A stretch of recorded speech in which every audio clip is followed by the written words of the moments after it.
Welcome back.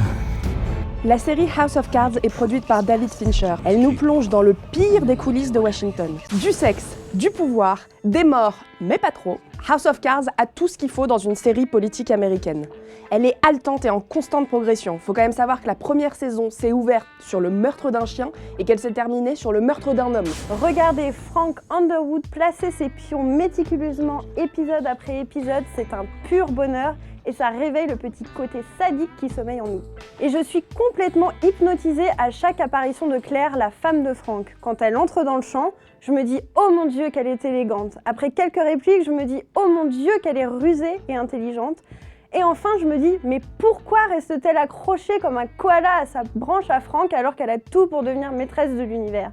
Alors bien sûr, on parle toujours de Frank, de Claire, de Zoé, mais moi j'ai un petit faible pour Doug, le bras droit de Frank, qui ajoute une touche d'humanité, mais juste une touche parce que ça reste House of Cards, à toute la façon dont il met en œuvre les stratagèmes illégaux de son patron.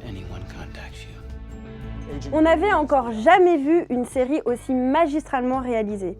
David Fincher n'est aux manettes que des 2 premiers épisodes de la première saison, mais il a bel et bien imprimé sa patte visuelle sur tout le reste de la saison. Une photographie à couper le souffle, un souci maniaque de chaque détail à l'image du personnage principal, le tout dans une mise en scène qui sublime chaque acteur. L'autre révolution de House of Cards, ce sont les apartés de Kevin Spacey face caméra, qui renforcent la dimension shakespearienne de la série, en prenant le spectateur pour témoin et complice.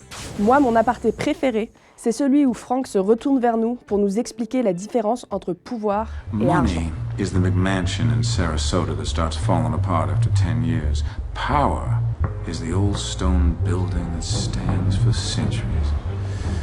I cannot respect someone who doesn't see the difference. Je me souviens de cette scène où Frank est avec Peter Russo et il y a des petits enfants qui se baladent dans le bureau et il y en a un qui renverse son café sur Frank, qui est excédé mais qui contient sa rage et qui vient la livrer face caméra en disant qu'il déteste les enfants. Ça y est, c'est dit, comme moi.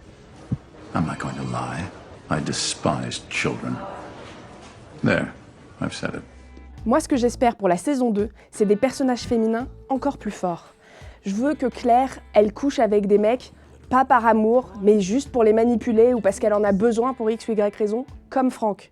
Et je voudrais que Zoé arrête d'être une jacotte, manipulée en permanence par tous les gens autour d'elle, et qu'elle se révèle être une bonne journaliste. S'il te plaît, Zoé, fais ça pour moi. Il y a 2 duels que j'attends avec particulièrement d'impatience. Celui que Frank a déjà entamé lors de la première saison avec le milliardaire, qui est au moins aussi rusé que lui, et celui qui s'annonce avec sa femme Claire qui désire un enfant. À mon avis, ça va pas du tout être du goût de Frank, qui est quand même un monstre d'égoïsme. Évidemment, je mate la saison 2. Tous les épisodes vont atterrir d'un coup sur Netflix le jour de la Saint-Valentin et je compte bien passer le week-end de la Saint-Valentin à les regarder avec mon mec, comme Frank et Claire l'auraient fait. C'est bien simple, faut même pas essayer de me contacter de tout le week-end parce que je vais être enfermée dans le noir et ça se passera entre Kevin et moi. And the butchery begins.